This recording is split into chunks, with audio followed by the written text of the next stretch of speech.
बिस्मिल्लाहिर्रहमानिर्रहीम, अस्सलाम वालेकुम। मेरा नाम है डॉक्टर इमरान खान ज़ादा और आप देख रहे हैं मेडिकल एस्पायर।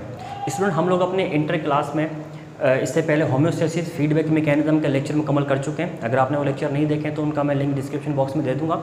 और आज का जो हमारा नया लेक्चर है वो है ऑस्मो रेगुलेशन के हवाले से।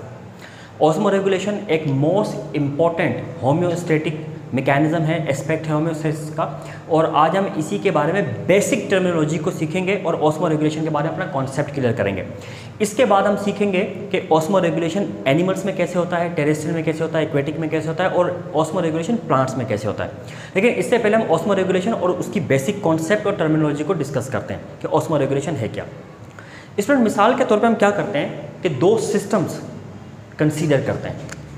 मिसाल के तौर पे हम लोग दो सिस्टम कंसीडर करते हैं। ये आपके पास दो सिस्टम बना लेते हैं। ये एक सेमी परमेबल मेम्ब्रेन है और इस सेमी परमेबल मेम्ब्रेन के दोनों साइड पर आप देख रहे हैं कि एक लिक्विड मौजूद है। यानी ये है साइड ए और ये है साइड बी। फ़र्ज़ करें यहाँ पर हम 100 ml सक्रोज सॉल्यूशन डाल देते हैं। ओके, आप चाहें तो 100 ml सक्रोज सॉल्यूशन की जगह पर प्योर वाटर भी ले सकते हैं। प्योर वाटर भी यहाँ पे ले सकते हैं, लेकिन दोनों साइड में से ए और बी की साइड में से प्योर वाटर लेना है की साइड पर। तो हमने 100 ml सक्रोज सॉल्यूशन ले लिया। अब ये जो अगर हम प्योर वाटर ले रहे हैं तो प्योर वाटर है, उसमें तो कोई सॉल्यूट ऐड नहीं होगा। लेकिन अगर प्योर वाटर की जगह पर हम लोग एक सक्रोज का सॉल्यूशन ले रहे हैं तो उस सक्रोज के सॉल्यूशन में हम लोग क्या इसकी स्ट्रेंथ होनी चाहिए, मतलब सॉल्यूशन की स्ट्रेंथ क्या होनी चाहिए। फ़र्ज़ करो हम स्ट्रेंथ उसकी ले लेते हैं 5% solution. What do you mean by 5% solution? जो परसेंट सॉल्यूशन होते हैं ना, इसमें अगर हम ये बताते हैं कि भाई ये 5% सॉल्यूशन है तो उसका मतलब होता है कि इसमें जो सॉल्यूट है वो 5% है, बाकी 95% इसमें वाटर है। तो इसमें वाटर कितना है? 95% इसके अंदर वाटर है और जबकि 5% इसके अंदर क्या है? सॉल्यूट है। ठीक है, ये एक साइड का सॉल्यूशन हो गया। दूसरी साइड पर भी आप क्या करते हैं? सक्रोज का सॉल्यूशन ले लेते हैं। यहाँ पर आपने सक्रोज का सॉल्यूशन ले लिया और ये सॉल्यूशन भी आप 100 ml ले रहे हैं, लेकिन ये जो सॉल्यूशन है ये ये जो सॉल्यूशन है वो 15% सॉल्यूशन है ना। 15% सॉल्यूशन का मतलब है कि इसमें सॉल्यूट जो है वो 15% है, जबकि इस साइड पर जो वाटर है वो है 85%। 85% वाटर है। ओके, अब इन दोनों सॉल्यूशंस को आपने सेपरेट किया हुआ है। बीच में आपके ये सेमी परमेबल मेम्ब्रेन मौजूद है। यहाँ पर ये सेमी परमेबल मेम्ब्रेन ये मौजूद है और सेमी परमेबल मेम्ब्रेन आपको पता है आपकी सेल मेम्ब्रेन ही होती है। और सेमी परमेबल मेम्ब्रेन का मतलब होता है कि ये मेम्ब्रेन वाटर के लिए तो परमेबल है लेकिन सॉल्यूट के लिए परमेबल नहीं है। ये मेम्ब्रेन आपने ले ली। नाउ क्या होगा? आप देख रहे हैं कि दो डिफरेंट कंसंट्रेशन वाले सॉल्यूशन है। एक साइड पर वाटर की कंसंट्रेशन है 95%, दूसरी साइड पर वाटर की कंसंट्रेशन है 85%। इसका मतलब ये हुआ कि वाटर के मॉलिक्यूल की कंसंट्रेशन एक साइड पर ज़्यादा है, दूसरी साइड पर कम है।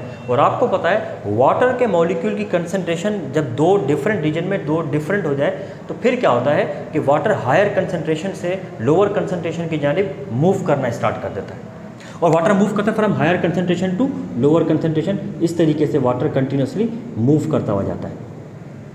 इस प्रोसेस को ऑस्मोसिस कहते हैं। Movement of water molecule from higher concentration to lower concentration through a semi permeable membrane is called osmosis. अच्छा, ये ऑस्मोसिस का प्रोसेस चलता जाएगा और कंटिन्यूसली वाटर की मूवमेंट की वजह से यहाँ पर वाटर का लेवल कम होने लगेगा और यहाँ पर वाटर का लेवल राइज होना शुरू करेगा। ये वाटर के मॉलिक्यूल उस वक्त तक यहाँ पर मूव करते रहते हैं जब तक दोनों साइड पर इक्विलिब्रियम ना हो जाए, बैलेंस ना हो जाए। इक्विलिब्रियम का मतलब ये होता है कि वाटर के मॉलिक्यूल जो होते हैं उनकी नेट मूवमेंट जीरो हो जाए। नेट मूवमेंट का मतलब फ्रॉम ए टू बी और बी टू ए, दोनों एक ही यानी क्वांटिटी में वाटर के मॉलिक्यूल मूव करो, नेट मूवमेंट जीरो हो जाए तो तब तक ये मूव करते रहेंगे। जब वाटर के दोनों साइड पर मॉलिक्यूल इक्वल क्वांटिटी में हो जाते हैं, नेट मूवमेंट जीरो हो जाती है, तो ये दोनों सॉल्यूशन एक दूसरे के ऊपर प्रेशर एक्सर्ट करते हैं और ये प्रेशर इस ऑस्मोसिस के प्रोसेस को स्टॉप कर देता है। This pressure is called osmotic pressure. Student, हमने दो कॉन्सेप्ट सीखे। एक ऑस्मोसिस का, दूसरा ऑस्मोटिक प्रेशर का। इसके बाद आप देख रहे हैं कि आपके पास ये दो सॉल्यूशंस थे। इन दोनों सॉल्यूशंस में हमने ये देखना है कि वाटर को लूज़ करने की एबिलिटी किस में है, वाटर को गेन करने की एबिलिटी किस में। आप देख रहे हैं कि वाटर को लूज़ करने की एबिलिटी इस सॉल्यूशन ए में थी, क्योंकि वाटर की क्वांटिटी इसमें ज़्यादा है और इसलिए वाटर मूव कर रहा है यहाँ से, जबकि यहाँ पर चूँकि वाटर की क्वांटिटी निस्बतन इसके कम है तो ये वाटर गेन कर रहा है। इसका मतलब ये हुआ इस सॉल्यूशन के अंदर वाटर को लूज़ करने की एबिलिटी है और इस सॉल्यूशन के अंदर वाटर को गेन करने की एबिलिटी पाई जाती है। वाटर को लूज़ करने के लिए जो एबिलिटी होती है उसको कहते हैं वाटर पोटेंशियल।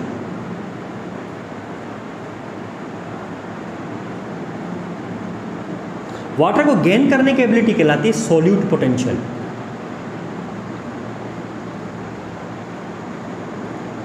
नाम ये जाहिर कर रहा है कि यहाँ पर वाटर की क्वांटिटी जितनी आप राइज करते जाओगे वाटर को लूज़ करने की एबिलिटी बढ़ती जाएगी, क्योंकि वाटर की क्वांटिटी बड़ी ज़्यादा हो रही है। और सॉल्यूट पोटेंशियल इस बात को इंडिकेट कर रहा है कि यहाँ पर सॉल्यूट की क्वांटिटी जितनी बढ़ाओगे तो निस्बतन वाटर की क्वांटिटी कम होने लगेगी, तो वाटर को एब्जॉर्ब करने की एबिलिटी भी उतनी बढ़ना शुरू कर देगी। तो वाटर को लूज़ करने की एबिलिटी वाटर पोटेंशियल और वाटर को गेन करने की एबिलिटी सॉल्यूट पोटेंशियल कहलाती है। अब अगर इन दोनों सॉल्यूशंस को आप कंपेयर करें तो हम ये देखते हैं दोनों सॉल्यूशंस में से दूसरे यानी as compare to each other, दोनों सॉल्यूशन को कंपेयर करते हैं तो वाटर की क्वांटिटी ज़्यादा किस में है। एक साइड ए पे जो सॉल्यूशन है यहाँ पर वाटर की क्वांटिटी ज़्यादा है as compare to side B, इसलिए ये सॉल्यूशन हाइपोटोनिक सॉल्यूशन कहलाएगा। ये कौन सा सॉल्यूशन कहलाता है? हाइपोटोनिक। ये हाइपोटोनिक सॉल्यूशन कहलाते हैं। और एक ऐसा सॉल्यूशन जिसके अंदर वाटर की quantity as compare to other कम होती है, इसके मुकाबले में देखें यहाँ पर कम है, तो ये कहलाएगा हाइपरटोनिक सॉल्यूशन। हाइपरटोनिक और हाइपोटोनिक सॉल्यूशन को एक दूसरे के साथ कंपेयर करके ही बता सकते हैं, वरना आप नहीं बता सकते। मिसाल के तौर पे इसकी एग्जांपल लेते हैं। हम लोग एक बीकर में एक सॉल्यूशन बना देते हैं, चलो इस सक्रोज का ही बना देते हैं, और ये सक्रोज का सॉल्यूशन है 90%, सॉरी 10%। अब 10% सॉल्यूशन है, मतलब सक्रोज में 10% है, जबकि 90% इसमें वाटर मौजूद है। अब हमसे कोई पूछे कि ये सॉल्यूशन हाइपरटोनिक है हाइपोटोनिक, हम तो परेशान हो जाएंगे कि भाई ये पता नहीं कौन सा है।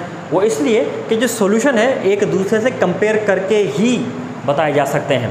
इसलिए अगर हम इन दोनों में से किसी से कंपेयर करें तो फिर बता सकते हैं भाई ये सॉल्यूशन इससे कंपेयर करें तो क्या है, इससे कंपेयर करें तो क्या है, तो ये आप उसको बता सकते हैं कि हाइपो है कि हाइपरटोनिक, किस टाइप का सॉल्यूशन होगा। अब वाटर की मूवमेंट जो होती है वो हमेशा हायर टू लोअर होती है, तो इसका मतलब ये हुआ कि वाटर हमेशा हाइपोटोनिक से हाइपरटोनिक की जानिब मूव करता है।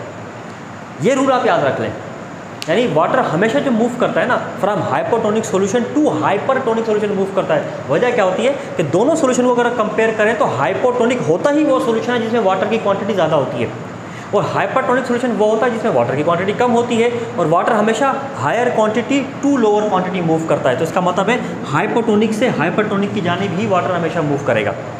ये वाटर की मूवमेंट का असूल याद रख रहे हैं। तो इसका मतलब ये हुआ ऑस्मोसिस का प्रोसेस। हो सकता है कि एंट्री टेस्ट में कोई ऑप्शन में ये चीज़ लिखी भी आ जाए, कहीं पर सवाल लिखा हुआ आ जाए ऑस्मोसिस के हवाले से कि osmosis is the process in which water move from hypotonic solution to hypertonic solution, या hypotonic environment to hypertonic environment, ये भी सही है। तो इसका मतलब है ऑस्मोसिस का एक कॉन्सेप्ट और भी है कि वाटर के मॉलिक्यूल की मूवमेंट हाइपोटोनिक से हाइपरटोनिक की जानिब होती है। अब सवाल ही पैदा होता है कि हम तो ऑस्मो रेगुलेशन पढ़ रहे हैं, तो उसमें ये हम टर्म्स क्यों पढ़ रहे हैं? Osmosis, osmotic pressure, hypertonic, hypotonic, water potential, solid potential. असल में ये टर्म्स इन सारे टॉपिक्स में बार बार रिपीट होंगी, उनको समझाना, कॉन्सेप्ट क्लियर करना इनका ज़रूरी था। अब ऑस्मो रेगुलेशन की तरफ आते हैं। थोड़ी देर के लिए आप ये कंसिडर कर लें कि ये जो चीज़ है ये हमारा सेल है, ओके, मतलब ये जो है हमारे सेल का एक्सटर्नल इन्वायरमेंट है। हमारे सेल का एक्सटर्नल इन्वायरमेंट कहलाता है इंटरस्टिशियल फ्लूइड। इंटरस्टिशियल फ्लूइड कहलाता है, इंटरस्टिशियल फ्लूइड कहलाता है। ये इंटरस्टिशियल फ्लूइड है। अब आपको पता करें ये हमारा सेल है और ये इंटरस्टिशियल फ्लूइड हमारा इन्वायरमेंट है, तो वाटर अंदर की जानिब मूव करेगा जिससे हमारा सेल स्वेल अप होना शुरू करेगा, खतरा है। और अगर मिसाल के तौर पे हम इसे अपना सेल कंसीडर कर लें कि भाई ये हमारा सेल है, तो फिर ये हमारा इंटरस्टिशियल फ्लूइड हो जाएगा और वाटर बाहर मूव करेगा तो सेल सुकड़ना शुरू करेगा, जिसको प्लाज्मोलाइसिस भी कहते हैं। दोनों सूरतों में आपके सेल को जो है ना वो खतरा है, यानी एक जगह पे वाटर इंटर होने का, एक जगह पे वाटर के लॉस होने का खतरा है, दोनों केस में आपको खतरा है। अब मसला ये है कि क्या ये खतरा वाकई हमें होता है? हम लोग तो सारा दिन पता नहीं कितना पानी पीते हैं, और वो पानी ब्लड में आने के बाद हमारे टिश्यू फ्लूइड में आता होगा, कुछ ना कुछ तो होता होगा। हम लोग पता नहीं कितनी ये नमकीन और ये सॉल्यूट वाली चीज़ें खाते हैं, तो ये कुछ ना कुछ तो चेंजिंग हमारी बॉडी के अंदर आती होगी। लेकिन हम एक चीज़ नोट करते हैं, और वो चीज़ें नोट करते हैं कि चाहे हम कितना भी सॉल्यूट कंज्यूम कर लें, कितना भी वाटर कंज्यूम कर लें, लेकिन इस किस्म की सिचुएशन हमारी बॉडी में नहीं आती कि या तो सेल के अंदर वाटर बहुत ज़्यादा मूव करना शुरू कर दे और सेल स्वेल अप हो जाए, या सारा वाटर बाहर निकलना शुरू कर दे, सेल श्रिंक हो जाए। ऐसा कभी भी नहीं होता हमारी बॉडी के अंदर। क्यों नहीं होता? क्योंकि हमारी बॉडी के अंदर इस वाटर और सॉल्यूट को मेंटेन करने का एक मैकेनिज्म मौजूद है। This mechanism is called osmo regulation. तो इसका मतलब ये हुआ, ऑस्मो रेगुलेशन एक ऐसा मैकेनिज्म है जो हमारी बॉडी के अंदर वाटर और सॉल्यूट के लेवल को मेंटेन रखता है, एक टॉलरेबल लिमिट में रखता है, जिससे हमारी बॉडी के फिजियोलॉजिकल फंक्शन मेंटेन रहते हैं। हालांकि हमारी एक्टिविटी, हमारी फीडिंग हैबिट्स की वजह से वाटर की क्वांटिटी अप डाउन होती रहती है, हमारे अंदर सॉल्यूट की क्वांटिटी अप डाउन होती रहती है, लेकिन हमारा बॉडी का इंटरनल इन्वायरमेंट वाटर और सॉल्यूट को बिल्कुल बैलेंस रखता है इस ऑस्मो रेगुलेशन के हवाले से। अब सवाल ये है कि मिसाल के तौर पे ये हमारा सेल हो गया और ये सेल का चारों तरफ का इन्वायरमेंट है। अब सवाल ये है कि सेल का बाहर का और अंदर का इन्वायरमेंट अगर हम कंपेयर करें तो वो क्या है? हाइपरटोनिक कौन सा है, हाइपो कौन सा है? हाइपर और हाइपो को हम इसको नहीं कह सकते, क्योंकि हाइपर या हाइपोटोनिक होगा या तो वाटर अंदर जाएगा या बाहर आना शुरू कर देगा। दोनों सूरतों में सेल को खतरा होता है। हमारे सेल के अंदर और सेल के बाहर जितना भी फ्लूइड पाया जाता है उसकी कंपोजिशन नियरली सेम होती है, इसलिए हमारा बॉडी फ्लूइड ना तो हाइपरटोनिक होता है ना हाइपोटोनिक होता है, बल्कि बॉडी फ्लूइड आइसोटोनिक होता है, मतलब हैविंग सेम कंपोजिशन। स्टूडेंट, ये हमने ऑस्मो रेगुलेशन का आज कॉन्सेप्ट समझा था कि ऑस्मो रेगुलेशन का क्या कॉन्सेप्ट है। इसके बारे में डिटेल टॉपिक हम अपने अगले लेक्चर में कवर करेंगे।